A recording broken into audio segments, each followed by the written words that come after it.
Hello students, welcome to Abhipedia powered by Abhimanyu IAS. My name is Rohit Midda और आज के इस लेक्चर में हम डिस्कस करेंगे करंट अफेयर्स। तो करंट अफेयर्स को लेके आज का हमारा सेशन रहने वाला है, तो जल्दी जल्दी से शेयर कर दो अपने फ्रेंड्स के साथ। जो लोग आ चुके हैं very welcome to all of you, and जो लोग नहीं आए हैं उनको बुला लो, शेयर कर दो जल्दी से जल्दी ताकि हम अपना सेशन को कंटिन्यू करें।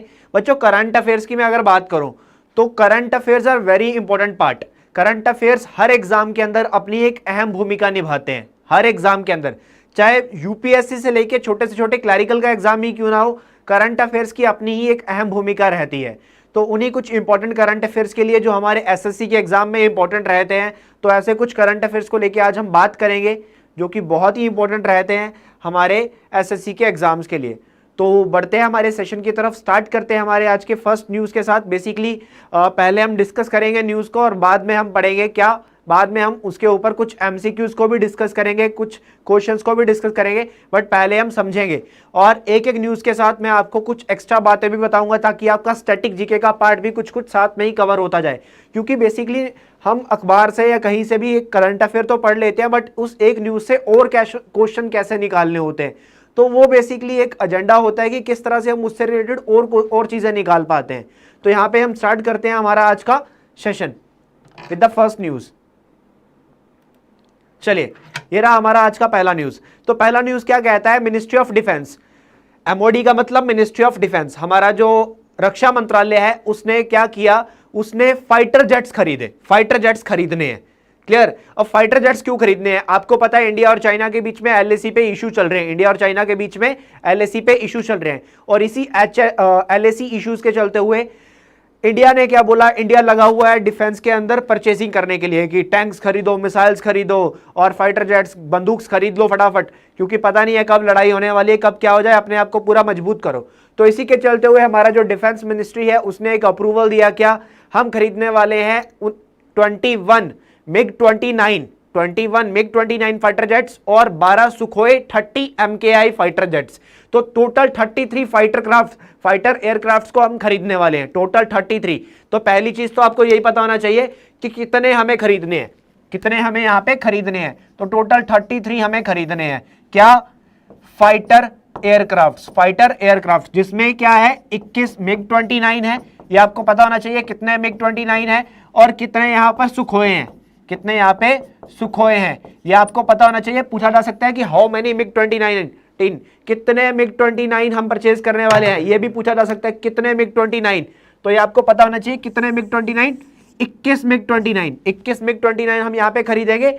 और हम क्या खरीदेंगे, हम यहाँ पे 12 सुखोए खरीदेंगे, क्लियर। इसको मैं फर्दर इलेबोरेट करता हूं, मैं स्क्रीन को हटाने वाला हूं। चलिए सर, हिंदी में पीयूष हिरवानी जी पूरा का पूरा हिंदी में पढ़ाऊंगा, डोंट वरी, पूरा का पूरा हिंदी में पढ़ाऊंगा, लिखने पे मत जाओ, पढ़ाऊंगा पूरा हिंदी पे, पूरा का सब हिंदी में बताऊंगा मैं, क्लियर। अगर कोई भी डाउट रह जाए, फिर भी अगर समझ में ना आए तो मुझसे पूछना, पूरा का पूरा हिंदी में बताऊंगा।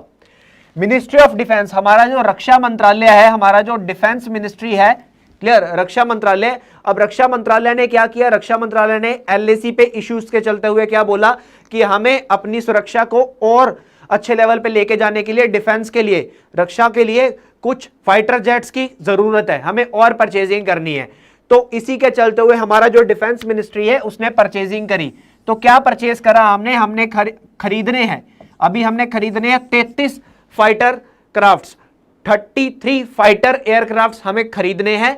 और 33 में हमें क्या खरीदना है, हमें 21 मिग 29 खरीदने हैं, 21 मिग 29 खरीदेंगे हम और खरीदेंगे 12 सुखोए 30। अब बात करते हैं कि किससे खरीदेंगे, और इसके अलावा हमने एक और बात की थी 248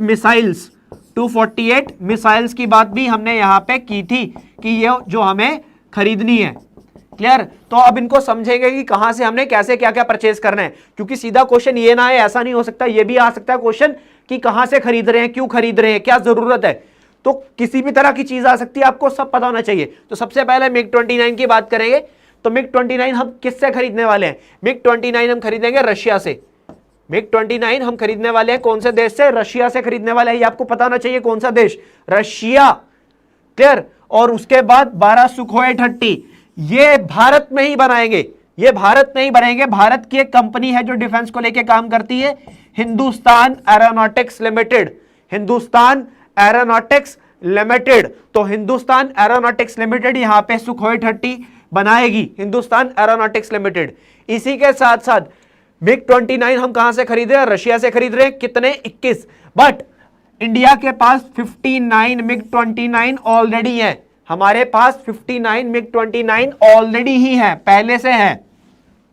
तो क्या होगा, ये जो 59 मिग 29 है इनको भी अपग्रेड किया जाएगा, इनको फर्दर टेक्नोलॉजी के साथ अपग्रेड किया जाएगा। 59 हमारे पास ऑलरेडी है, 21 हम और खरीदेंगे मिग 29, 12 हम खरीदेंगे सुखोई 30 एंड 248 248 हम मिसाइल्स खरीदने वाले हैं। ये 248 में से 200 मिसाइल जो होंगी वो होंगी इंडियन एयरफोर्स के लिए, भारतीय वायुसेना के लिए, भारतीय वायुसेना के लिए होंगी 200, और जो 48 रहेंगी ये रहेंगी जल सेना के लिए, दैट इज नेवी के लिए, ये रहने वाली है जल सेना के लिए, नेवी के लिए। और ये जो टोटल प्रोजेक्ट है, ये जो टोटल प्रोजेक्ट यहां पे रहने वाला है, 248 मिसाइल, 33 फाइटर क्राफ्ट, जिसमें से 21 मिग 29 और 12 सुखोई 30 और 59 को अपग्रेड करना, इस पे टोटल खर्चा कितना करना है, कितना पैसा हम टोटल खर्च करने वाले हैं?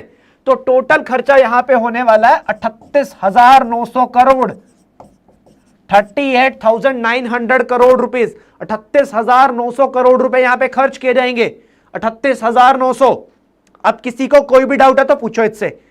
अब किसी को हिंदी वाला कोई डाउट है कि समझ में नहीं आया, किसी को इंग्लिश में कंफ्यूजन है कि हिंदी में बता दिया मुझे समझ में नहीं आया, तो किसी को कोई भी दिक्कत है तो पूछो,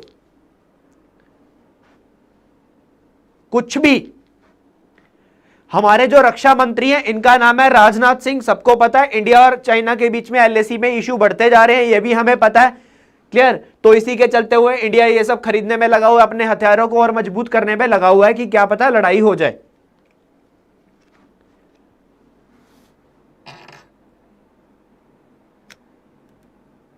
चलिए आगे बढ़ते हैं हम। चलिए अगली खबर क्या कहती है? अगली खबर कहती है केंद्र सरकार ने, भारत सरकार ने नागालैंड के अंदर, नागालैंड को 6 महीने के लिए और क्या कर दिया?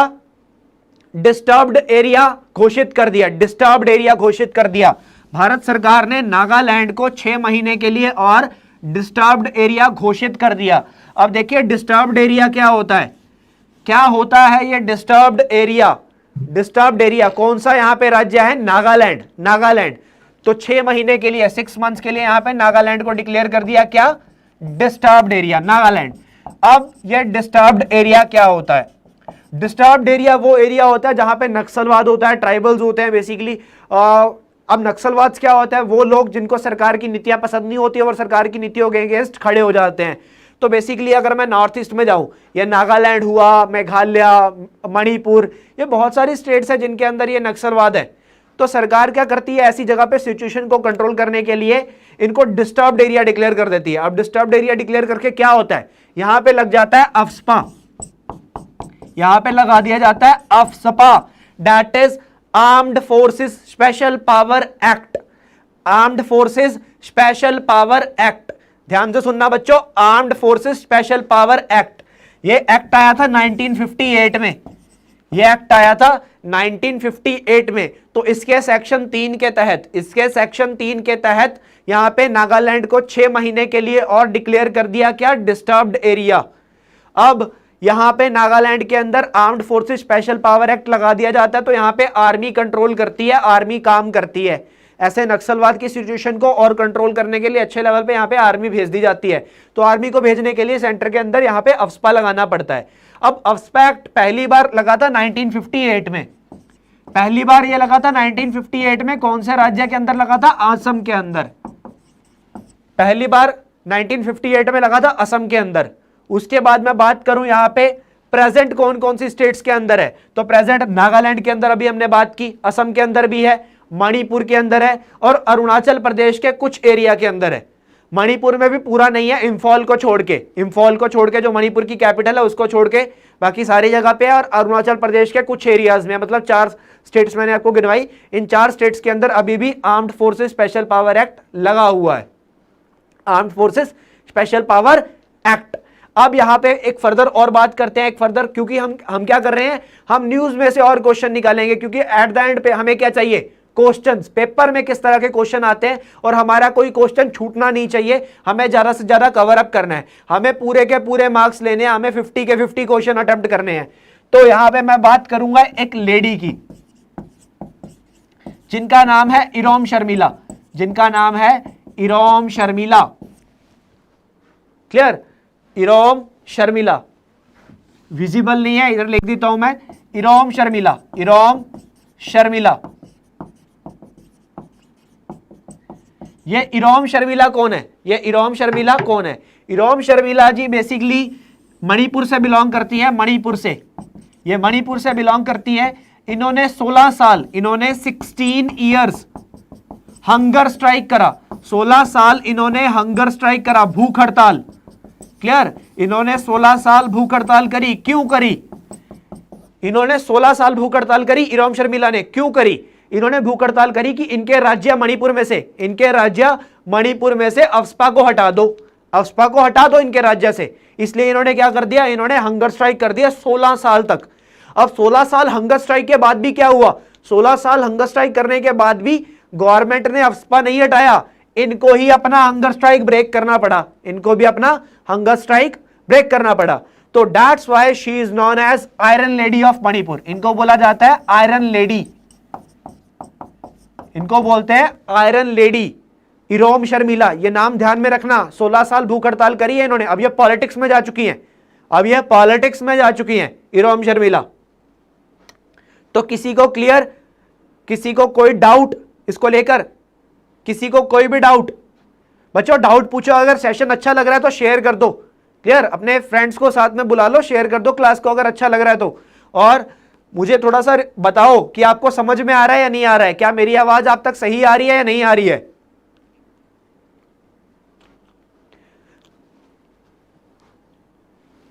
नागालैंड की मैं बात करूं, नागालैंड के जो मुख्यमंत्री हैं इनका नाम है नेफ्यू रियो।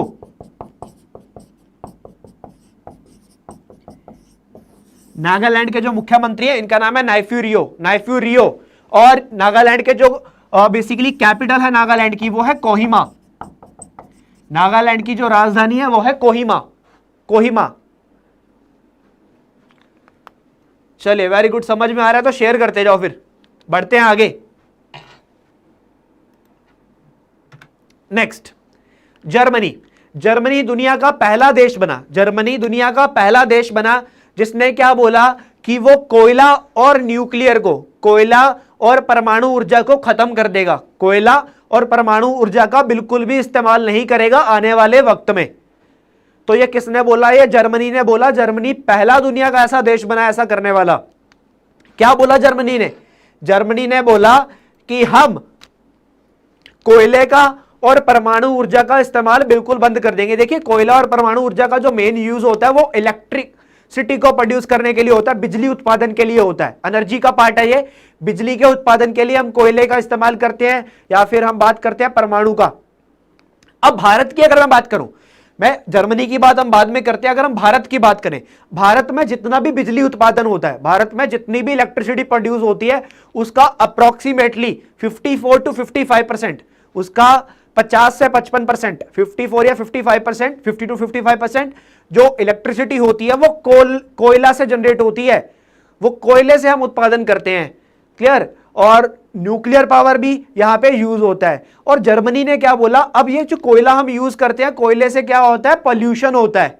कोयले से जब हम बिजली का उत्पादन करते हैं या फिर हम उत्पादन करते हैं न्यूक्लियर का यूज करके, तो इससे क्या होता है? पॉल्यूशन क्रिएट होता है। तो पॉल्यूशन को डिक्रीज करने के लिए, ग्लोबल वार्मिंग को डिक्रीज करने के लिए ये स्टेप यहां पे जर्मनी ने रेज किया। तो जर्मनी ने क्या बोला बच्चों? जर्मनी ने बोला कि हम अपने देश में से न्यूक्लियर पावर और कोयल पावर को खत्म कर देंगे, हम इसका यूज ही नहीं करेंगे। बट कब तक, कौन से साल तक यहां पे जर्मनी ने बोला कि हम खत्म कर देंगे, हम यहां पे खत्म कर देंगे? कौन सा साल टारगेट रखा जर्मनी ने? तो जर्मनी के टारगेट की बात करते हैं हम कि जर्मनी ने कब तक बोला कि हम कब तक इसको खत्म कर देंगे। तो जर्मनी क्या कहता है? जर्मनी कहता है कि जो कोल पावर है, जो कोल है, कोयला जो है, क्लियर? अब कोयले की अगर बात करूं तो जर्मनी कोल के बारे में क्या कहता है? कोयले को हम खत्म कर देंगे 2038 तक, 2038, 2038 तक हम कोयले को यहां पे खत्म कर देंगे। कोल पावर का इस्तेमाल हम बिल्कुल नहीं करेंगे 2038 के बाद। 2038 के बाद हम बिल्कुल भी कोल का यूज नहीं करेंगे, 2038 के बाद। और न्यूक्लियर के लिए क्या कहता है जर्मनी? न्यूक्लियर के लिए जर्मनी कहता है कि हम न्यूक्लियर ऊर्जा का, परमाणु ऊर्जा का इस्तेमाल 2022 से बंद कर देंगे। 2022 परमाणु ऊर्जा, 2022 कोयला 2038, कि 2038 तक जर्मनी के अंदर जितने भी कोयला के, बेसिकली कोल के जो प्लांट्स है, कोल से इलेक्ट्रिसिटी जनरेट करने वाले जो प्लांट्स है, उनको बंद कर दिया जाएगा। तो ये किससे बिजली का उत्पादन करेंगे? अगर ये बंद कर देंगे इसको, कोयला को और न्यूक्लियर को, तो ये किससे बिजली का उत्पादन करने वाले हैं? तो ये बिजली का उत्पादन करेंगे बेसिकली रिन्यूएबल सोर्सेज से, रिन्यूएबल सोर्सेज से। नवीकरणीय ऊर्जा का इस्तेमाल होगा यहां पे, बेसिकली सोलर, सोलर हुआ, विंड हुआ, हाइड्रो पावर। क्लियर? तो ये बेसिकली कुछ मेन सोर्स रहेंगे जिनका यूज करेगा जर्मनी। अब भारत भी इसके ऊपर फोकस कर रहा है, बट भारत ने इसको बंद करने की बात अभी नहीं की। भारत इसके ऊपर फोकस तो कर रहा है, बट भारत ने इसको बंद करने की बात नहीं की। चलिए, समझ में आया? डाउट? किसी को अगर कोई डाउट, किसी को कोई भी डाउट? जर्मनी के जो हेड ऑफ स्टेट है, जर्मनी के जो बेसिकली यहां पे हेड है, चांसलर बोलते हैं जर्मनी में। जर्मनी के जो हेड होते हैं, यहां पे राष्ट्रपति या प्राइम मिनिस्टर नहीं बोलते हैं, यहां पे बोलते हैं क्या? चांसलर, चांसलर बोलते हैं। तो जर्मनी की जो चांसलर है वो एक लेडी है, इनका नाम है एंजेला मर्कल, एंजेला मर्कल।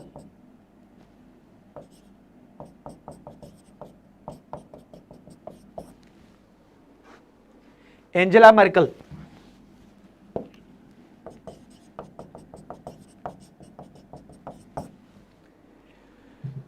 चलिए आगे बढ़ते हैं। नेक्स्ट, हमारे जो मानव संसाधन विकास मंत्री हैं, हमारे जो, ध्यान से सुनिएगा, हमारे जो मानव संसाधन विकास मंत्री हैं, human resource development, HRD minister, उन्होंने क्या किया? हमारे जो खेल मंत्री हैं, हमारे जो खेल मंत्री हैं, उनका नाम है Kiran Rijiju, sports minister of India. उनके साथ मिलकर भारत में क्या लॉन्च किया? एक कैंपेन चलाया, फिट है तो हिट है इंडिया। फिट है तो हिट है इंडिया। यह फिट है तो हिट है इंडिया कैंपेन उन्होंने किसके लिए चलाया?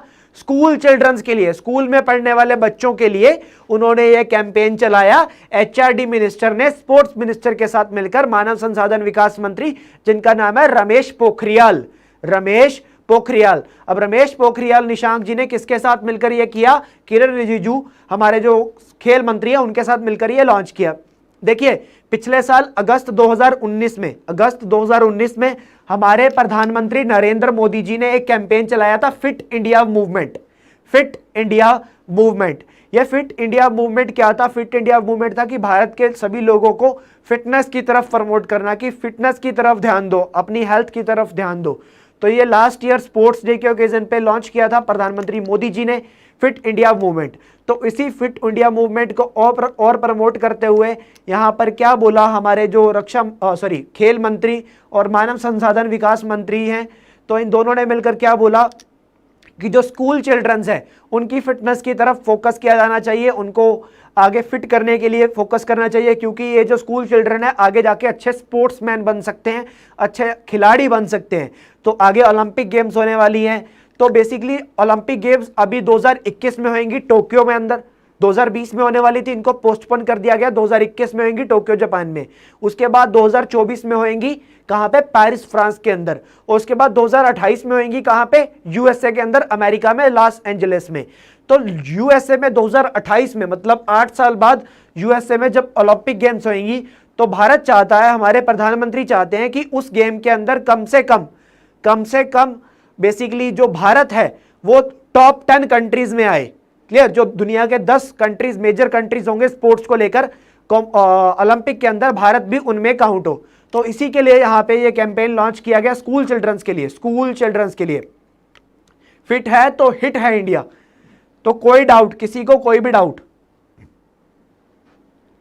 किसी को यहां पे कोई भी डाउट है तो बच्चों पूछो, अगर कोई डाउट है आपको तो पूछ सकते हो आप। चलिए आगे बढ़ते हैं।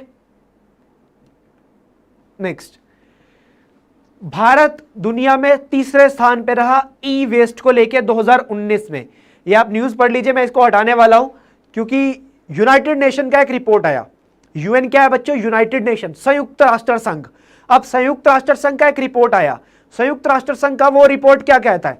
संयुक्त राष्ट्र संघ का वो रिपोर्ट कहता है कि ई वेस्ट को लेकर भारत दुनिया में तीसरे स्थान पे है। अब ये ई वेस्ट क्या होता है? अब ये ई वेस्ट होता क्या है? देखिए, ई वेस्ट होता है जो इलेक्ट्रॉनिक्स प्रोडक्ट होते हैं, हमारा मोबाइल फोन या जो भी इलेक्ट्रॉनिक्स प्रोडक्ट्स होते हैं, तो इलेक्ट्रॉनिक प्रोडक्ट्स का जो भी वेस्ट होता है, ठीक है, जैसे जो मोबाइल फोन्स खराब हो जाते हैं, डैमेज हो जाते हैं, जैसे हम फेंक देते हैं, और भी हमारे जो इलेक्ट्रॉनिक्स डिवाइस होते हैं जिनको हम फेंक देते हैं, जो हमारे किसी काम के नहीं है, तो ऐसे इन डिवाइसेस को हम क्या बोलते हैं? ई वेस्ट, इलेक्ट्रॉनिक वेस्ट। तो ये जो इलेक्ट्रॉनिक वेस्ट होता है ये भारत में दुनिया भर में तीसरे स्थान पे होता है, ये कहता है संयुक्त राष्ट्र संघ का रिपोर्ट। तो दुनिया में सबसे ज्यादा कौन सी देश में होता है? दुनिया में सबसे ज्यादा कौन से देश में होता है? क्या? ई वेस्ट। तो ई वेस्ट दुनिया में सबसे ज्यादा होता है चाइना के अंदर। चाइना के अंदर दुनिया में सबसे ज्यादा ई वेस्ट पाया जाता है, चाइना में। और दूसरे नंबर पे आता है America, United states of America, दूसरे नंबर पे आता है अमेरिका। और जैसे कि हमने रिपोर्ट में पढ़ा, तीसरे पे आता है भारत। अब दुनिया भर में जितना भी ई वेस्ट होता है, भारत उसमें तीसरे स्थान पे है, हम जनरेट करते हैं। सबसे ज्यादा क्या चाइना करता है। चलिए, क्लियर हुआ? यूनाइटेड नेशन का रिपोर्ट था, यूनाइटेड नेशन का ये रिपोर्ट था। यूनाइटेड नेशन बच्चों बनाया गया था वर्ल्ड वॉर 2 के कॉन्सिक्वेंसेस में। अब वर्ल्ड वॉर 2 चल रहा था तो हर तरफ डिस्ट्रॉयमेंट हो रहा था, तो सोचा गया क्यों ना पीस के लिए काम करना चाहिए। बेसिकली दुनिया के में शांति बनाए रखने के लिए यहां पे एक बॉडी बनाई गई। कब बनाई गई? 24 अक्टूबर 1945 को यहां पे एक बॉडी बनाएगी, यूनाइटेड नेशन ऑर्गेनाइजेशन, संयुक्त राष्ट्र संघ, जिसका हेडक्वार्टर कहां पे है? जिसका हेडक्वार्टर है न्यूयॉर्क के अंदर, न्यूयॉर्क में।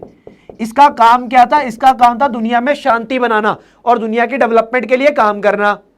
क्लियर? दुनिया में शांति बनाना और दुनिया में डेवलपमेंट के लिए काम करना। और इसमें काम करते हैं एक सेक्रेटरी जनरल। तो यूनाइटेड नेशन ऑर्गेनाइजेशन के जो सेक्रेटरी जनरल है, इनका नाम क्या है? इनका नाम है Antonio Guterres. Antonio Guterres.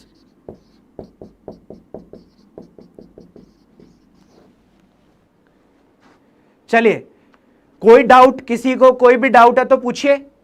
Piyush Hirwani, 2020 में कहां होगा सर? 2020 में आप ओलंपिक पूछ रहे हो? 2020 में अब नहीं होगा, 2020 में होने वाला था, उसको पोस्टपोन कर दिया गया, एक्सटेंड कर दिया गया, 2021 में होगा टोक्यो के अंदर, जापान में। जापान की राजधानी है टोक्यो, तो टोक्यो में होगा वो ओलंपिक्स। कब? 2021 में। चलिए आगे बढ़ते हैं।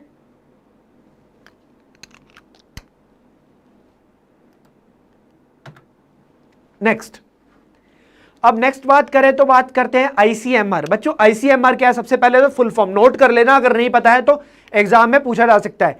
Indian council of medical research. Indian council of medical research Bharat सरकार की वो बॉडी जो कि मेडिसिन को लेकर और उनकी रिसर्च को लेकर, फार्मास को लेकर बेसिकली काम करती है। Indian council of medical research. India में जो फार्मा कंपनी है जो वो रिसर्च करती है, उनको अगर कोई मेडिसिन लॉन्च करनी है, कोई वैक्सीन बनाई है, तो पहले Indian council of medical research से अप्रूवल लेना पड़ता है, फिर ही वो पब्लिक के लिए लॉन्च कर सकती है। पहले इससे अप्रूवल लेना पड़ेगा, Indian council of medical research. तो Indian council of medical research ने एक अनाउंसमेंट किया। Indian council of medical research क्या कहता है कि भारत 15 अगस्त तक अपनी कोरोना वायरस की वैक्सीन को लॉन्च कर देगा। ये कौन कहता है? ये कहता है Indian council of medical research का रिपोर्ट। तो Indian council of medical research कहता है कि 15 अगस्त को मोदी जी लॉन्च करेंगे क्या? कोरोना वायरस की वैक्सीन। बट यहां पे कोरोना वायरस से दुनिया भर में हलचल मची हुई है। दुनिया भर में आज तक अभी तक कोई भी देश वैक्सीन को बेसिकली यहां पे लॉन्च नहीं कर पाया पब्लिक के लिए। अभी रशिया में बात चल रही है कि रशिया की एक यूनिवर्सिटी ने एक वैक्सीन बनाई है, बट पब्लिकली अभी वो भी लॉन्च नहीं हुई है। तो अभी तक कोई भी देश जो है वो वैक्सीन लॉन्च नहीं कर पाया। तो भारत कहता है कि हम 15 अगस्त को कर देंगे, Indian council of medical research कहता है। तो क्या सच में ऐसा मुमकिन है? क्या सच में भारत कर देगा? क्या सच में भारत 15 अगस्त तक वैक्सीन यहां भारत के मार्केट के अंदर रख देगा? क्लियर? तो इंडियन गवर्नमेंट का कहना है, हालांकि मोदी जी हर साल 15 अगस्त को कुछ ना कुछ लॉन्च करते हैं, तो मोदी जी ने दे दिया कि हम 15 अगस्त को इस बार ये लॉन्च करेंगे। अब टारगेट तो ले लिया, क्या हम बना पाएंगे? तो यहां पे इंडिया की एक कंपनी है, एक इंडियन कंपनी है जिसका नाम है भारत बायोटेक।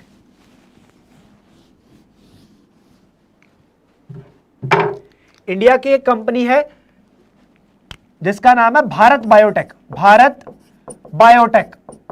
तो भारत बायोटेक ने बेसिकली एक वैक्सीन बनाई है जो भी ट्रायल्स में चल रही है, जिसका नाम है कोवैक्सीन। जिसका नाम है कोवैक्सीन। तो बेसिकली ये अभी ट्रायल्स में है। तो कहता है भारत, इंडिया कहता है कि ये जो कोवैक्सीन है, या फिर एक कंपनी हो रहा है जाइडला ने भी बनाई है, वो भी अभी ट्रायल्स में है। तो भारत कहता है कि हम 15 अगस्त को हर साल में वैक्सीन लॉन्च कर देंगे। बट इंडियन मेडिकल डॉक्टर्स का ही कहना है, भारत के डॉक्टर्स एक्सपर्ट का ही कहना है कि ऐसा पॉसिबल नहीं है। अब इस वैक्सीन पे, 15 अगस्त की वैक्सीन पे भारत के सबसे रिचेस्ट जो हमारे पर्सन है मुकेश अंबानी जी, उनकी जो धर्म पत्नी है, उनका क्या कहना है? तो नीता अंबानी क्या कहती है इस पे? नीता अंबानी का कहना है कि भारत बहुत जल्दी लॉन्च कर देगा कोरोना वायरस को लेकर वैक्सीन, और भारत जब भी उस वैक्सीन को लॉन्च कर देगा, हम भारत के हर कोने में उसको पहुंचाने के लिए काम करेंगे। ये रिलायंस ने बोला, ये नीता अंबानी ने बोला। अब दुनिया के टॉप पर्सन में आते हैं बिल गेट्स। बिल गेट्स के बारे में सबने सुना होगा, बिल गेट्स का नाम, माइक्रोसॉफ्ट कंपनी के निर्माता। क्या? Bill Gates. अब बिल गेट्स ने क्या बोला? बिल गेट्स ने बोला कि भारत जो है वो सिर्फ भारत में ही नहीं, पूरी दुनिया में कोरोना वायरस की वैक्सीन को प्रोड्यूस करके पहुंचाने में सक्षम है। यह किसने बोला? यह बिल गेट्स ने बोला। और ऐसी बात बिल्कुल सही है, यह बिल गेट्स ने ये जो बोला है, यह बिल्कुल सही बोला। क्यों बोला? क्योंकि India has the highest number of pharmaceutical companies. Bharat में दवाइयां बनाने वाली कंपनीज की संख्या बहुत ज्यादा है। क्लियर? टॉप कंपनीज, दुनिया की जानी मानी टॉप कंपनीज इंडिया में काम करती हैं। तो भारत में बहुत अच्छे लेवल की जो फार्मास्यूटिकल कंपनीज है, दवाइयां बनाने वाली कंपनीज यहां पे काम करती हैं, रिसर्च कंपनीज काम करती हैं। तो इसीलिए बिल गेट्स ने बोला कि जब कोरोना वायरस की वैक्सीन लॉन्च हो जाएगी, ऐसा नहीं है कि हम सोच रहे हैं कि वैक्सीन लॉन्च हो, पता नहीं गरीबों को मिलेगी कि नहीं मिलेगी, इतनी प्रोडक्शन हो पाएगी कि नहीं हो पाएगी, हर किसी को मिल पाएगी कि नहीं पाएगी। तो बिल गेट्स ने बोला कि भारत सिर्फ भारत में ही नहीं, दुनिया भर में इसको बेच सकता है। इतनी भारत की कैपेबिलिटी है कि हम बना के दुनिया को भी बेच सकते हैं। तो ये बिल गेट्स ने बोला। चलिए, किसी को कोई डाउट? किसी को कोई भी डाउट? चलिए आगे बढ़ते हैं।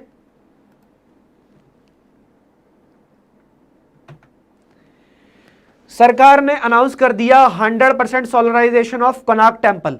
ये जो आप चित्र में एक मंदिर देख रहे हो, यह है कोणार्क टेंपल। यह है कोणार्क सन टेंपल, सूर्य मंदिर। कोणार्क के अंदर सन टेंपल। यह सन टेंपल कहां है बच्चों? ओडिशा में, पुरी के पास। ओडिशा में पड़ता है ये सन टेंपल, चित्र में आप देख रहे हो। तो भारत सरकार ने क्या बोला? भारत सरकार ने बोला कि हम इस सन टेंपल का 100% सोलराइजेशन कर देंगे। मतलब इस सन मंदिर के ऊपर लगाए जाएंगे सोलर पैनल्स। अब भारत सोलर एनर्जी की तरफ बढ़ रहा है। हमने अभी बात की थी कि इंडिया सोलर एनर्जी की तरफ बढ़ता जा रहा है।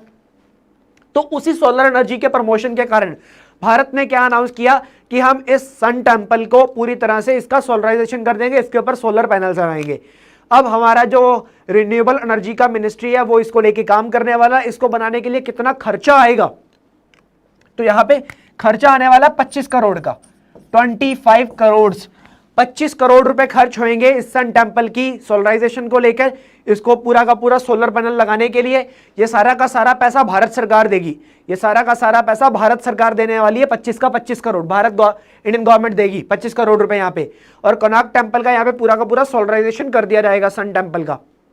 अब कुछ इंपॉर्टेंट बातें सन टेंपल के बारे में और जानते हैं। क्वेश्चन और क्या आ सकते हैं? पहली चीज, सन टेंपल कहां पे है? ओडिशा के अंदर है। सन टेंपल कहां पे है? ओडिशा के अंदर है, आपको पता होना चाहिए।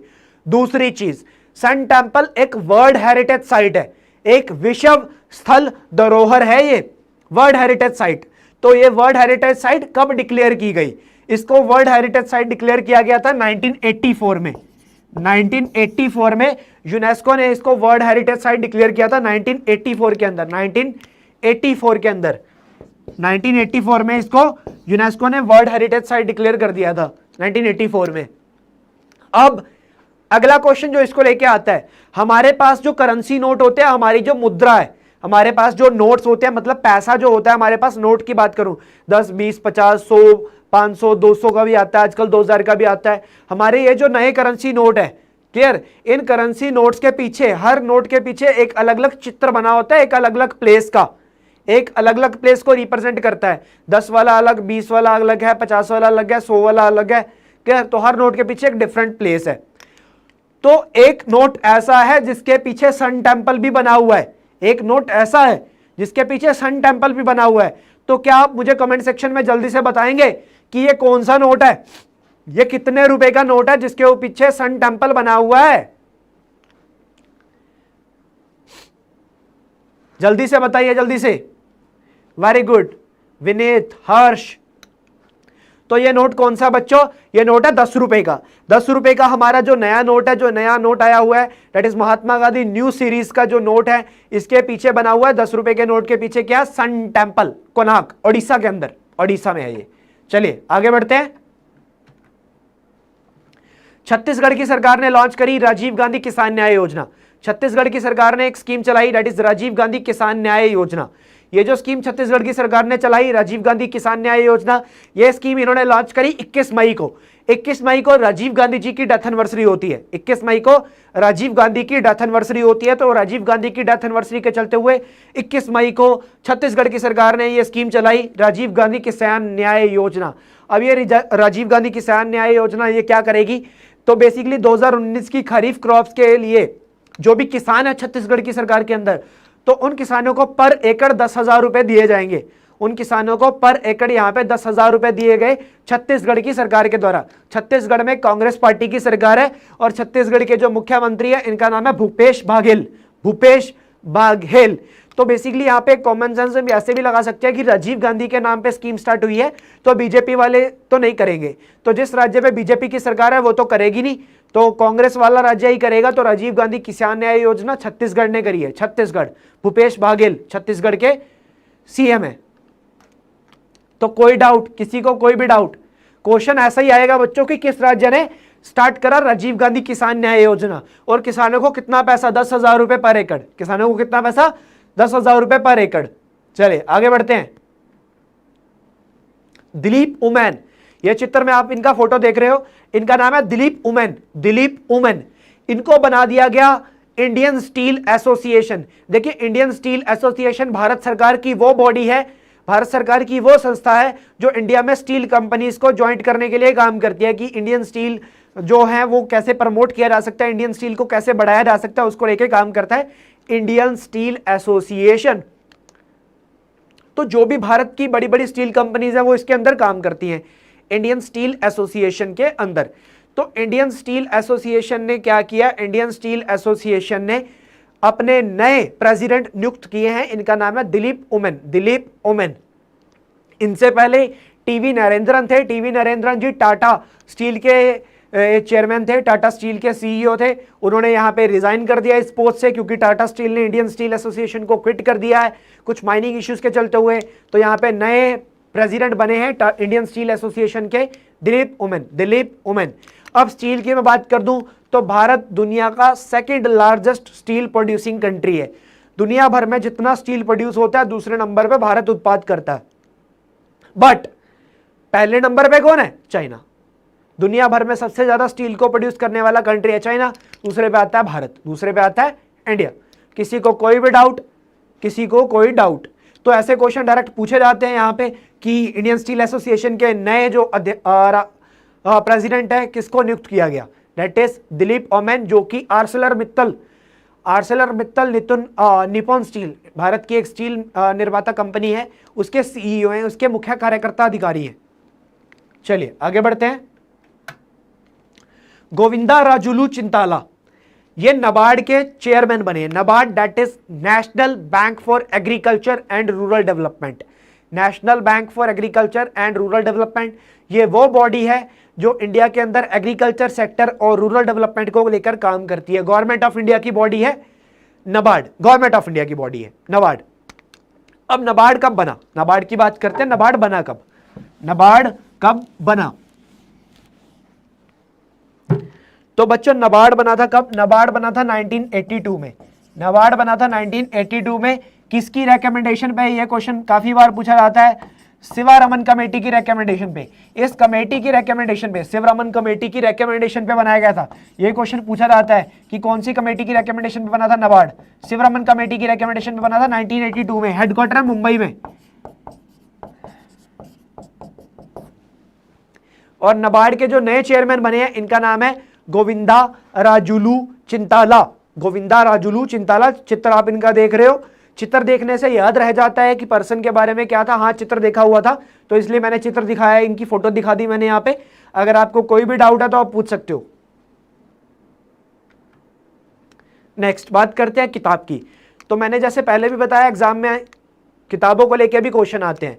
तो एक किताब लॉन्च हुई है, दुनिया के जाने माने फेमस राइटर रस्किन बॉन्ड, सबको पता होगा इनके बारे में, रस्किन बॉन्ड के बारे में। तो इन्होंने एक नई किताब लिखी है बच्चों को लेकर, basically hop on my adventures on boats trains and planes. तो इन्होंने अपनी एक नई किताब लॉन्च करी है, रस्किन बॉन्ड। नेक्स्ट बात करते हैं, भारत 77वें नंबर पे रहा स्विस बैंक में मनीज को लेकर, विदेशी मनी को लेकर। अब देखिए, हम सुनते आ रहे हैं कि विदेश में भारत का पैसा, काला पैसा, ब्लैक मनी, ये वर्ड आपने बहुत सुना होगा, ब्लैक मनी। बट एक्चुअल में ब्लैक मनी का डेफिनेशन क्या होता है, मतलब क्या होता है ब्लैक मनी का? काले पैसे का मतलब भी क्या होता है? हम बोल देते हैं ब्लैक मनी, क्या वो पैसा काले रंग का होता है? नहीं, ऐसा कुछ नहीं होता यार। ब्लैक मनी का डिफरेंस डेफिनेशन जो होता है, ब्लैक मनी वो पैसा होता है जिस पैसे के ऊपर हम सरकार को टैक्स नहीं देते हैं। हमने कुछ पैसा कमाया और उस पैसे के ऊपर हमने सरकार को टैक्स नहीं दिया, हमने टैक्स बचाने के लिए वो पैसा सरकार को शो ही नहीं किया कि हमने कमाया है। तो वो जो पूरा का पूरा पैसा है वो पैसा हमारा कहलाता है ब्लैक मनी, जिस पैसे के ऊपर हमने सरकार को टैक्स नहीं दिया। तो भारत के अंदर बेसिकली ये स्विस बैंक की बात करें, हम बोलते हैं कि भारत का पैसा विदेशों में पड़ा हुआ है, ब्लैक मनी विदेशों में पड़ा हुआ है, हम ये बोलते आ रहे हैं सदियों से। तो स्विस बैंक ने एक रिपोर्ट यहां पे पब्लिश करी है। ये स्विस बैंक ने रिपोर्ट पब्लिश करी है। स्विस बैंक ने क्या बोला कि भारत क्या बेसिकली हमारे पास जो पैसा है, स्विस बैंक के अंदर जो पैसा है, भारत 77वें नंबर पे है, 77वें नंबर पे है भारत। तो 77वें नंबर पे भारतीयों का पैसा है। तो मतलब ये पैसा सारा का सारा ब्लैक में, ऐसा जरूरी नहीं है, व्हाइट भी हो सकता है, व्हाइट भी हो सकता है। क्लियर? चलिए बात करते हैं आगे। आपके पास काला पैसा है तो इनकम टैक्स वाले आ जाएंगे भैया, ये सीबीडीटी वाले छोड़ते नहीं है किसी को आजकल, पता लगने की दे रही है, central board of direct taxes. चलिए आगे बढ़ते हैं। वर्ल्ड बैंक ने यहां पे $400 मिलियन अप्रूव कर दिए। वर्ल्ड बैंक ने $400 मिलियन का लोन अप्रूव किया है गंगा के लिए। गंगा नदी को साफ करने के लिए, गंगा नदी को अच्छे लेवल पे इंप्रूव करने के लिए यहाँ पे $400 मिलियन का लोन दे रहा है वर्ल्ड बैंक। तो कौन दे रहा है? World bank. ये आपको पता होना चाहिए। वर्ल्ड बैंक के बारे में बात करें तो वर्ल्ड बैंक बना था 1944 में। इसके जो प्रेसिडेंट है इनका नाम है डेविड मॉलपास। वर्ल्ड बैंक के जो प्रेसिडेंट है इनका नाम है डेविड मॉलपास। अब गंगा की बात करें तो सदियों से गंगा पॉल्यूट होती जा रही है, हम जानते हैं। 1985 में हमारे पूर्व प्रधानमंत्री राजीव गांधी जी ने चलाया था गंगा एक्शन प्लान, गंगा की सफाई के लिए। उसके बाद जो भी सरकारें आई, हर सरकार ने बोला कि हम गंगा की सफाई करवाएंगे, हम सफाई कराएंगे। और अंत में आती मोदी सरकार। मोदी सरकार जब 2014 में आई तो मोदी सरकार ने अपने इलेक्शन मैनिफेस्टो में डाल दिया था कि we will clean the river Ganga, हम गंगा नदी की सफाई कराएंगे 5 साल के अंदर। ये मोदी सरकार ने अपने इलेक्शन मैनिफेस्टो में डाला था। तो जब मोदी सरकार बनी, चुनाव जीत के आए, तो चुनाव जीत के बेसिकली आए तो मोदी सरकार ने एक स्कीम चलाई, नमामि गंगे प्रोग्राम। मोदी सरकार ने एक स्कीम चलाई, वो स्कीम क्या थी? नमामि गंगे प्रोग्राम। नमामि गंगे प्रोग्राम क्यों चलाई? नमामि गंगे प्रोग्राम चलाया कि गंगा नदी की सफाई करेंगे। नमामि गंगे प्रोग्राम ये किसने चलाया? ये चलाया मोदी सरकार ने। कब? 2014 में। और टारगेट क्या रखा? 5 साल में। 5 साल में हम गंगा नदी की सफाई करेंगे और खर्चा करेंगे 20,000 करोड़। खर्चा भी बता दिया कितना पैसा लगेगा, हम गंगा की सफाई कराएंगे 20,000 करोड़ रुपया। क्लियर? तो ये किसने बोला? ये बोला यहां पे मोदी सरकार ने। बट 5 साल बीत गए, 2019 बीत गया, 5 साल में होने वाली गंगा साफ नहीं हो पाई। तो 2019 में आके दोबारा चुनाव बने, दोबारा सरकार बनी, फिर से एजेंडा गंगा की सफाई, क्योंकि गंगा तो साफ हुई नहीं। तो अब वर्ल्ड बैंक ने यहां पे हेल्प करनी है। वर्ल्ड बैंक $400 मिलियन देने वाला है गंगा की सफाई के लिए, तो गंगा को क्लीन करने के लिए। तो नमामि गंगे प्रोग्राम यहां पे चल रहा है 2014 से मोदी सरकार के द्वारा। और गंगा को लेके हमारे जो मिनिस्टर है उनका नाम है गजेंद्र सिंह शेखावत, जल शक्ति मंत्रालय काम करता है, जल शक्ति मंत्रालय। और बेसिकली भारत में गंगा की अगर मैं बात करूं, गंगा 5 राज्यों में से निकलती है। कौन कौन से 5 राज्यों? उत्तराखंड, उत्तर प्रदेश, बिहार, झारखंड, वेस्ट बंगाल। क्लियर? इन 5 राज्यों में से गंगा निकलती है। अब इन 5 राज्यों में बहुत सारी इंडस्ट्री भी है, बहुत सारा यहां पे इंडस्ट्री काम करती है गंगा के किनारे। क्लियर? गंगा के किनारे यहां पे काम करती है इंडस्ट्रीज। तो भारत की जो बेसिकली इनकम है, भारत की जो राष्ट्रीय आय है, अप्रोक्सीमेटली लगभग 40% जो भारत की इनकम है, इंडियन गवर्नमेंट की जो इनकम है, वो गंगा बेसिन से ही जनरेट होती है, गंगा से ही जनरेट होती है। गंगा के किनारे जो बसी हुई कंपनीज है उन्हीं से जनरेट होती है। चले, हेडक्वार्टर वाशिंगटन। जी हाँ, वर्ल्ड बैंक का हेडक्वार्टर वाशिंगटन। अरे सर जी, इतना बेरोजगार हूं, वो भी 4 पैसे दे के चले जाएंगे। चलो कोई बात नहीं, ऐसा कुछ नहीं है। सर ये वर्ल्ड बैंक लोन दे रहा है। जी हाँ, वर्ल्ड बैंक लोन दे रहा है। तो वर्ल्ड बैंक $400 मिलियन का लोन दे रहा है यहां पे, $400 मिलियन। उसके बाद बात करते हैं, वर्ल्ड बैंक एक और लोन दे रहा है। वर्ल्ड बैंक किसको लोन दे रहा है? भारत में 6 राज्यों को, 6 राज्य के अंदर, भारत के 6 राज्य, ये 6 राज्य कौन कौन से? हिमाचल प्रदेश, केरला, मध्य प्रदेश, महाराष्ट्र, ओडिशा एंड राजस्थान। इन 6 राज्यों में एजुकेशन को इंप्रूव करने के लिए, शिक्षा प्रणाली को अच्छे लेवल पे लेके जाने के लिए यहां पे लोन दे रहा है वर्ल्ड बैंक। कितना? $500 मिलियन। $500 मिलियन। वर्ल्ड बैंक ने एक स्कीम चलाई हुई है 1995 से लेकर 1995 से लेकर, that is operation star, Indian government के साथ मिलकर, strengthening teaching learning and result for states programme. Stars programme full form ध्यान में रखना, यह पूछा जाता है पेपर के अंदर। तो यह प्रोग्राम वर्ल्ड बैंक ने चलाया हुआ है भारत सरकार के साथ मिलकर 1995 से, और इसी स्टार प्रोग्राम के अंदर 1995 से लेकर अब तक भारत सरकार को काफी पैसा दे चुका है वर्ल्ड बैंक। तो 2020 में $500 मिलियन मिलने वाले हैं भारत के इन 6 राज्यों को, भारत के इन 6 राज्यों को। चलिए आगे बात करते हैं। तमिलनाडु की सरकार ने एक स्कीम चलाई, जो भी स्टेट में जो वकील्स हैं, जो भी लॉयर हैं, इन लॉयर्स को बेसिकली, देखो आजकल कोर्ट बंद है, सारे कुछ बंद पड़ा है, ठीक है, कोर्ट बंद थे कोविड की सिचुएशन के चलते हुए, कोरोना वायरस चल रहा है, तो जो वकील है वो वेले बैठे हैं, उनकी इनकम ही नहीं आ रही। तो सरकार ने क्या बोला कि इन वकीलों की मदद करने के लिए सरकार इन वकीलों को 3000 रुपए देने वाली है। क्लियर? इनको हर महीने, जब तक ये सिचुएशन कंट्रोल नहीं हो जाती, कोर्ट नहीं खुल जाते, इनको 3000 रुपए मिले जाएंगे हर महीने। तो कौन सा राज्य देने वाला है? तमिलनाडु के जो मुख्यमंत्री हैं, इनका नाम है एड्डापड्डी पलानीस्वामी। क्वेश्चन यही आएगा कि कौन सा राज्य यहां पे देने वाला है लॉयर्स को पैसा? तो तमिलनाडु देने वाला है, तमिलनाडु 3000 रुपए देने वाला है। चलिए आगे बात करते हैं। हमारा जो हेल्थ मिनिस्ट्री है, सबसे पहले आपके लिए क्वेश्चन है, जल्दी से कमेंट सेक्शन में बताइए भारत के हेल्थ मिनिस्टर कौन है? स्वास्थ्य मंत्री। जल्दी से बताइए भारत के स्वास्थ्य मंत्री कौन है? भारत के हेल्थ मिनिस्टर कौन है? जल्दी से कमेंट सेक्शन में बताओ, उसके बाद न्यूज को पढ़ेंगे।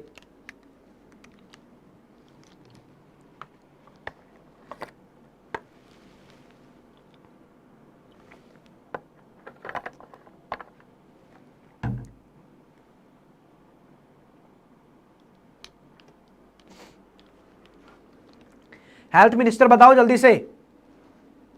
अक्षय कुमार बोल रहे हैं हम इतना लोन ले रहे हैं। अक्षय कुमार जी, लोन की बात यह है, जब अगर मैं बात करूं पिछले साल की, 2019 में हमारी ये सिचुएशन थी कि हमारे ऊपर जो पहले का कर्जा है ना, हम उसको उतार रहे थे। ठीक है, हम बहुत पैसा पे कर चुके थे, वर्ल्ड बैंक का, IMF का, जितना भी हमने लिया हुआ है हम पे कर रहे थे। बट ये कोविड की सिचुएशन ने इतना कर्जा हमारे ऊपर चढ़ा दिया है, ये हम बहुत सारे सालों तक हम पे ही नहीं कर पाएंगे, इतना कर्जा हो गया है। अब इनकम बहुत कम हो गई है, ऊपर से सरकार को देने पड़ रहे हैं सब्सिडीज, लोगों को असिस्टेंस, कोई सरकार 2000 दे रही है, 3000 दे रही है, लोगों को पैसा देना पड़ रहा है, किसानों को पैसा देना पड़ रहा है। तो इसके कारण कर्जा बढ़ता जा रहा है। तो हम पे कर पाएंगे, बहुत टाइम लग जाएगा इसको पे अप करने का। मतलब इंडिया के ऊपर बहुत, कंधों के ऊपर बहुत बोझ आ गया है और आने वाला है। इसीलिए तो सरकार जो पेट्रोल डीजल है उसके ऊपर इतनी कमाई कर रही है। पेट्रोल डीजल की दाम जो कुछ भी नहीं है, पेट्रोल और डीजल के जो दाम है वो 20-25 रुपए लीटर रह चुके हैं। तो सरकार उसके ऊपर जो आपको 70-80 में दे रही है, वो सारा का सारा टैक्स है, वो सारा का सारा टैक्स ही कमा रही है। तो सरकार वो पैसा इन लोन्स को रिकवर करने के लिए कमा रही है। कहती तो सरकार यही है, अब ना जाने उस पैसे का सरकार क्या करती है। तो हमारे जो हेल्थ मिनिस्ट्री है, डॉक्टर हर्षवर्धन, बिल्कुल सही बताया आपने, तो डॉक्टर हर्षवर्धन जी ने बेसिकली एक रिपोर्ट डिक्लेयर की टीबी को लेकर, ट्यूबरक्लोसिस को लेकर एक रिपोर्ट पब्लिश की। ये रिपोर्ट क्या कहती है कि 2019 में भारत के अंदर अप्रोक्सीमेटली लगभग 24 लाख टीबी के पेशेंट आए, ट्यूबरक्लोसिस के पेशेंट आए 24 लाख, लगभग 24 लाख। अब ट्यूबरक्लोसिस की बात करते हैं, अब टीबी की बात करते हैं, बहुत इंपॉर्टेंट है ये ट्यूबरक्लोसिस।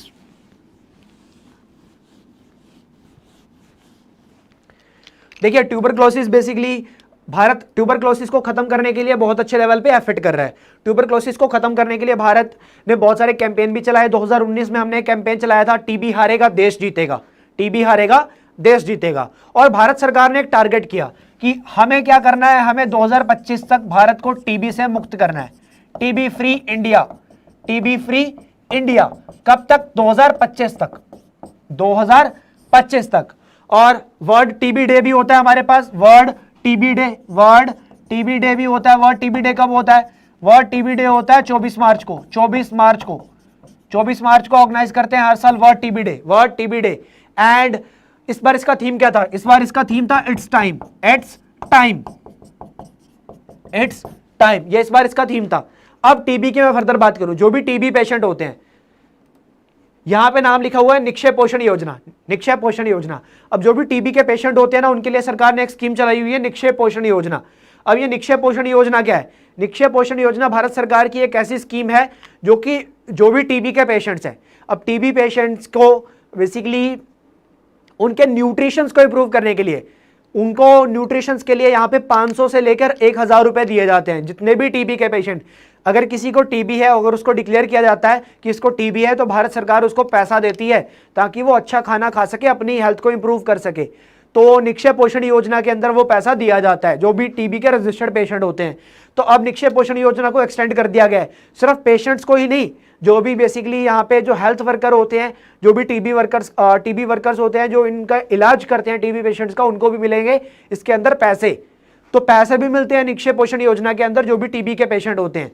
और भारत का टारगेट है 2025, भारत का टारगेट है कि 2025 तक टीबी को खत्म करना है, दुनिया भर का नहीं है।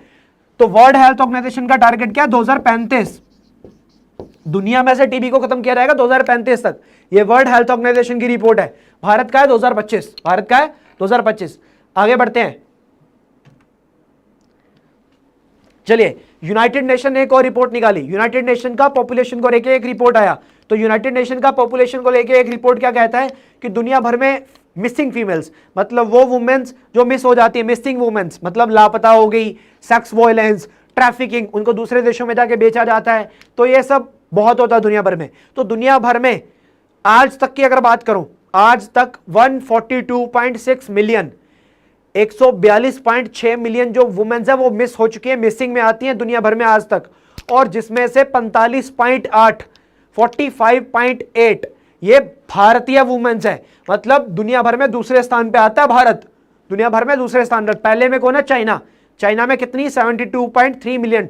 चाइना की 72.3 मिलियन वुमेन्स गायब है, मिसिंग्स है, ठीक है। वो पोस्टल या पोस्टल बेसिकली सेक्स डिस्क्रिमिनेशन हो सकता है या फिर ट्रैफिकिंग हो सकती है।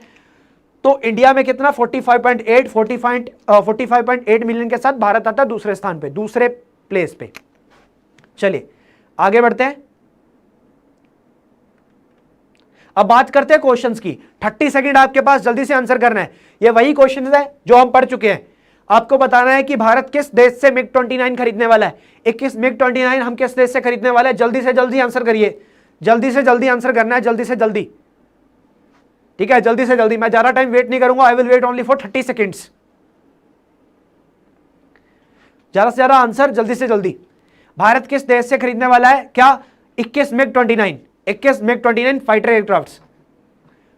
12 सुखोई 30 थे, वो हम भारत में बनाने वाले हैं, हिंदुस्तान एरोनॉटिक्स लिमिटेड। और यहां पे 21 मिग 29 हम खरीदने वाले हैं किससे? रशिया से, रशिया से। Very good, Russia. चलिए अगला क्वेश्चन, अगला क्वेश्चन।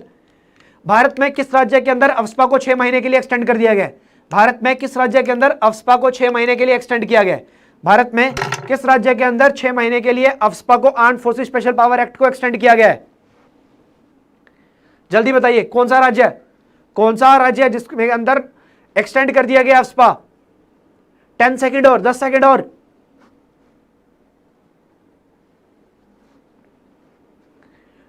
तो कौन सा राज्य है बच्चों? ये कौन सा राज्य है? ये राज्य है नागालैंड। नागालैंड के अंदर 6 महीने के लिए एक्सटेंड कर दिया गया। नागालैंड के अंदर अभी पढ़ा था हमने। चलिए नेक्स्ट बताइए। भारत सरकार ने एक स्कीम चलाई, एक कैंपेन चलाया, फिट है तो हिट है इंडिया। फिट है तो हिट है इंडिया भारत सरकार ने चलाया। तो ये जो फिट है और हिट है इंडिया कैंपेन चलाया, ये किसके लिए चलाया? क्या ये स्पोर्ट्स खिलाड़ियों के लिए चलाया, या स्कूल बच्चों के लिए चलाया, या कॉलेज वाले बच्चों के लिए चलाया, या फिर सीनियर सिटीजन के लिए, बुजुर्गों के लिए चलाया? क्या फिट है तो हिट इंडिया, तो ये किसके लिए चलाया? ये चलाया स्कूल चिल्ड्रंस के लिए, स्कूल चिल्ड्रंस के लिए। तो बच्चों ये था हमारा आज का करंट अफेयर्स का सेशन। क्लास अगर अच्छी लगी हो तो शेयर कर देना अपने दोस्तों के साथ, और अगर आपको क्लास के बाद कोई भी डाउट आता है तो नीचे कमेंट बॉक्स में पूछ लेना। क्लास का पीडीएफ मैं थोड़ी देर में प्रोवाइड करवा दूंगा, आपको पीडीएफ भी मिल जाएगा इसका। क्लियर? और करंट अफेयर्स को पढ़िए, अच्छे लेवल पे तैयारी कीजिए। करंट अफेयर्स बहुत ही अच्छे लेवल पे एग्जाम में पूछे जाते हैं। तो अगर आपको कोई भी डाउट है तो कमेंट सेक्शन में आप पूछ सकते हो। It's all for today. Thank you so much. Have a nice day.